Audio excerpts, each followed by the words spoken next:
Bismillahirrahmanirrahim. Assalamu alaikum. Welcome to your computer class, students. Hope you all will be fine and having good time at home. Today's lecture is about the introduction of databases. Lesson objective is that student will be able to understand the concept of database and its need. Success criteria is about completion of assigned work and worksheets independently and within time, and the student will be able to create or should create a database. So first of all, you need to know what is data and what is information. These terms were coined in 1970s by computer scientists.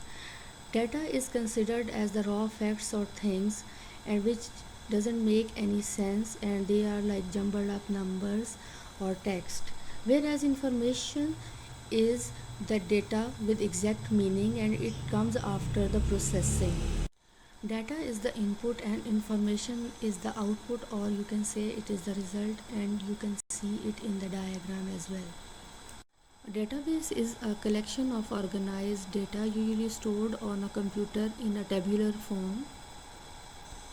A table contains fields and records. You can visualize field as a column in a vertical form and records as a row in horizontal form. Each table in a database holds data about a different but related subject. Data is stored in the form of records. Each record is composed of fields and contain all the data about one particular person, company, or item in a database.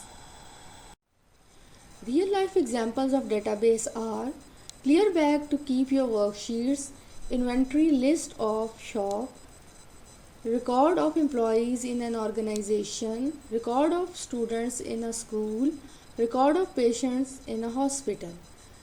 Now, benefits of database are store and retrieves information, sort and filter data, and saves our time and effort.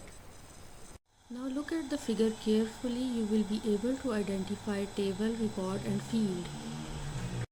Database Management System or DBMS is a software that is used to store our data. It allows us to enter the data, store it, and retrieve whenever we want. It also gives us the facility to sort and filter the information. All large companies have their own databases. Today's lecture is divided into two major parts. One is theory, which I have covered, and the second part is of practical. In theory, you have to hear the lecture again and again carefully to clear your concepts. You have to watch the related videos and complete the copy work, the questions I have mentioned in the slide. The software you need to perform your hands-on is MS Excel.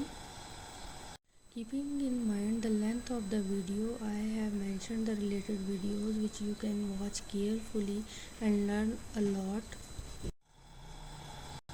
If you face any problem in understanding the concept, feel free to ask in your respective time. Thank you and Allah Hafiz.